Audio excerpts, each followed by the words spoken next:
Assalamualaikum warahmatullahi wabarakatuh.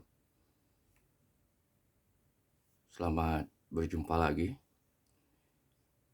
Kali ini saya akan melanjutkan pembicaraan kita seputar produksi berita di media cetak. Dan saya akan mengajak teman-teman semua menyimak beberapa menit tentang proses wawancara berita, atau boleh juga kita sebut bagaimana harus memahami wawancara. Teman-teman semua, kerja utama wartawan adalah menulis berita dengan segala jenisnya. Itu ya. Jadi itu kerja utama wartawan. Dan berita apapun itu diperoleh oleh wartawan atau jurnalis melalui kerja jurnalistik yang disebut wawancara. Jadi berita apapun selalu ada proses wawancara mendahulunya. Jadi ya, cari informasi, mendapatkan informasi itu kan tentu melalui proses bertanya, gitu ya. Ada proses wawancara. Kecuali ada informasi yang didengar dari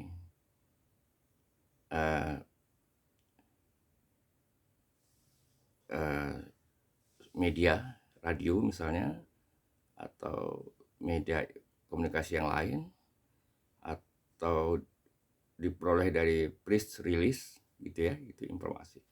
Tapi kalau informasi yang diperoleh dari sumber berita, bertemu dengan narasumber, itu pasti melalui proses, ada proses wawancara di sana. Begini, wawancara sesungguhnya kan bukan sesuatu yang asing bagi kita ya. Karena berbicara, berbincang-bincang, bertanya jawab itu kan aktivitas kehidupan kita sehari-hari. Kita selalu ngobrol, selalu berbincang-bincang dengan teman-teman sekerja, teman-teman sekampung, teman-teman di perjalanan dan lain-lain. Jadi berbincang, berbicara, berdialog itu kan bagian dari wawancara itu ya. Ada perbincangan, ada dialog. Dan itu kan bukan sesuatu yang asing bagi kita. Sesuatu yang memang sejak kecil sudah menjadi bagian dari kehidupan kita. Namun ketika wawancara dilembagakan menjadi bagian terpenting dalam aktivitas kerja jurnalistik, persoalannya tentu menjadi lain. Dia menjadi tidak sesederhana kalau kita cuma ngobrol, berbincang-bincang seperti itu. Ya, dalam kerja jurnalistik, wawancara tidak menjadi sesederhana itu. Ada proses di sana, ada mekanisme di sana.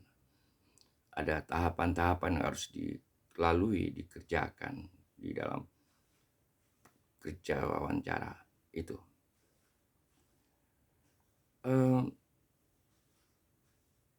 Nilai wawancara menjadi sangat berharga dalam kerja jurnalistik, karena wawancara itu bisa membangun wajah dan semangat suatu media press.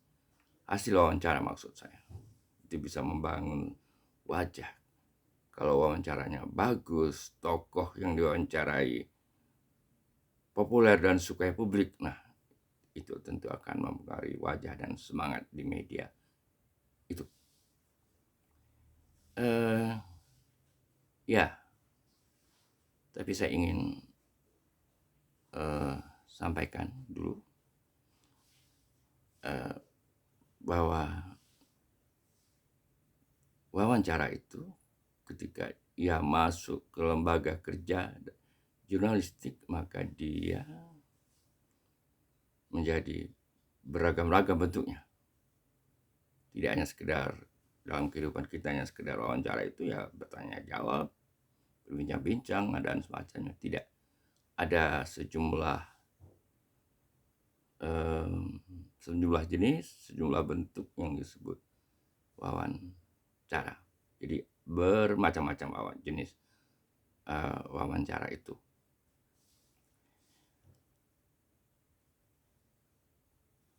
Akan tetapi terlepas dari apapun jenisnya, apapun bentuknya wawancara itu, sebelum proses wawancara itu Anda lakukan, ada beberapa hal yang sebenarnya perlu untuk Anda ketahui. Karena sering sekali seorang jurnalis atau seorang wartawan itu gagal mewawancarai narasumber karena ia tidak memahami, tidak mengetahui langkah-langkah awal yang seharusnya ia lakukan sebelum melakukan kerja wawancara itu. Kelihatannya sederhana, tapi ternyata proses wawancara itu harus melalui tahapan-tahapan yang ternyata tidak sesederhana yang dibayangkan banyak orang. Tadi saya katakan banyak jurnalis, banyak wartawan gagal karena dia tidak memahami, tidak menguasai, tidak memahami langkah-langkah yang semestinya ia lakukan di awal kerja wawancaranya.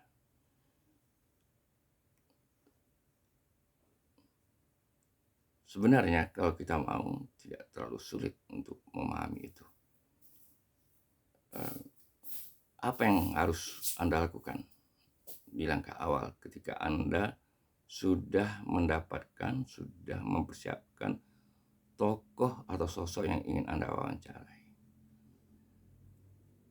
Sekarang di era digitalisasi ini,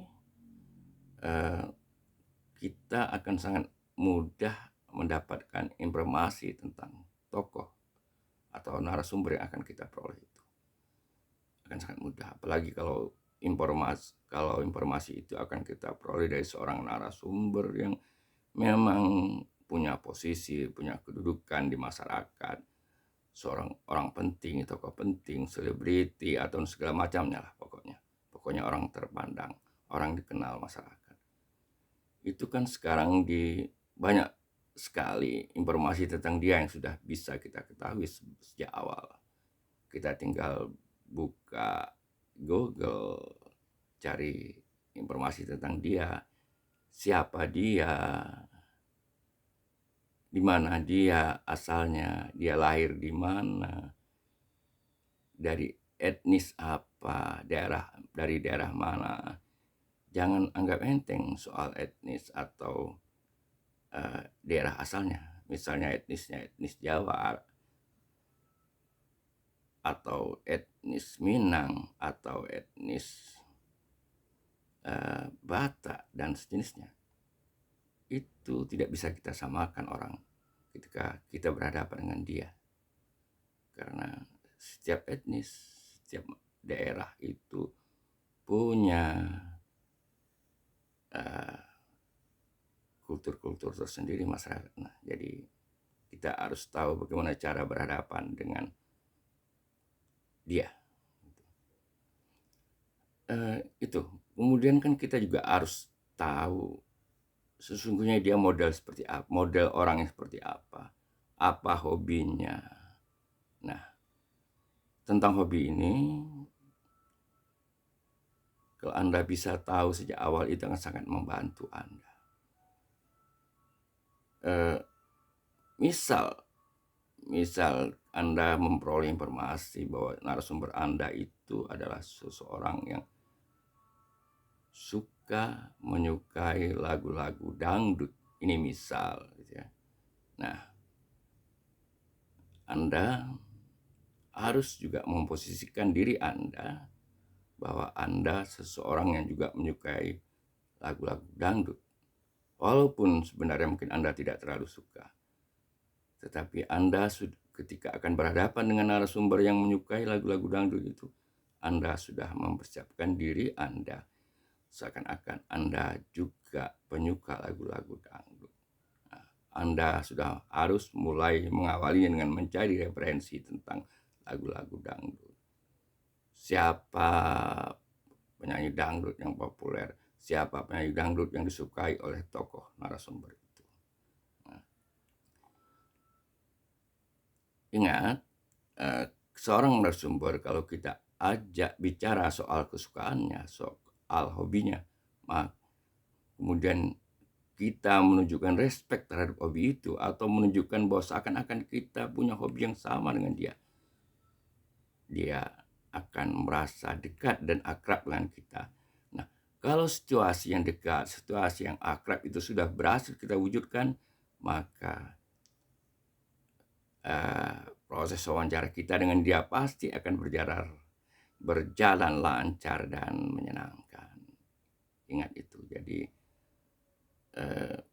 Anda perlu memposisikan diri Anda yang sama, terutama berkaitan dengan kesukaan, dengan hobi kepada narasumber itu. Jadi tadi saya katakan kalau sekalipun Anda tidak suka lagu-lagu dangdut misal gitu ya, misal, tapi Anda harus memposisikan diri Anda sebagai seseorang yang juga menyukai lagu dangdut. Anda harus tahu banyak tentang Rhoma Irama, harus tahu banyak tentang siapa penyanyi dangdut sekarang sedang tren misalnya. Nah,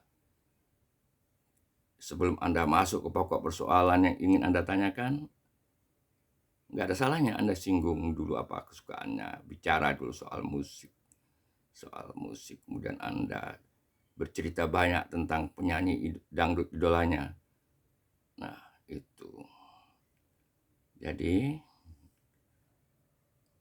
Anda tidak perlu merasa susah berhadapan dengan orang yang ternyata tidak sama gitu ya. Anda harus memposisikan diri Anda sama dengan dia, dengan narasumber itu. Tidak ada yang salah kalau Anda juga menyatakan bahwa saya juga pencinta Rhoma Irama, saya juga pencinta lagu dangdut. Nah, itu, tapi ya itu Anda harus mencari referensi yang banyak tentang kesukaannya itu. Tentang kalau dia suka lagu dangdut, ya Anda mencari referensi lah tentang siapa itu Rhoma Irama misalnya. Apa lagu pertama Rhoma Irama? Apa lagu Rhoma Irama yang paling populer di masyarakat pendengarnya, misalnya gitu. Atau syukur-syukur Anda bicara jauh sebelum Rhoma Irama menjadi penyanyi dangdut itu, Anda sudah tahu siapa dia. Oh, Rhoma Irama itu dulu awalnya ada penyanyi pop, misal begitu.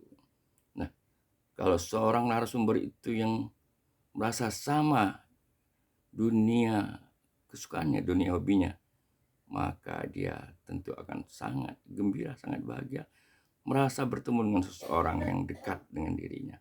Dan ketika kita ajak dia bicara tentang apa yang ingin Anda bicarakan, maka dia dengan mudah, dengan santai, dengan enak, dengan terbuka menjawab semua pertanyaan-pertanyaan Anda. Mudah kan ya? Kelihatannya mudah di awal. Oke, itu tip awal dari saya buat Anda, para wartawan atau jurnalis atau siapapun, wartawan-wartawan pemula, calon-calon jurnalis yang mungkin ingin melakukan kerja wawancara. Jadi jangan anggap wawancara sebagai sesuatu yang sulit, tapi dia sesuatu yang mudah untuk kita lakukan. Ini saja dulu. Nanti kita akan bicara lagi dengan persoalan lain tentang wawancara, mungkin jenis-jenisnya, mungkin bentuk-bentuknya. Saya kira itu.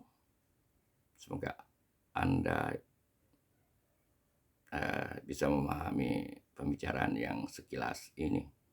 Jadi satu hal, Anda harus merasa dekat dengan narasumber Anda supaya pembicaraannya lancar. Oke, terima kasih. Sampai jumpa lagi.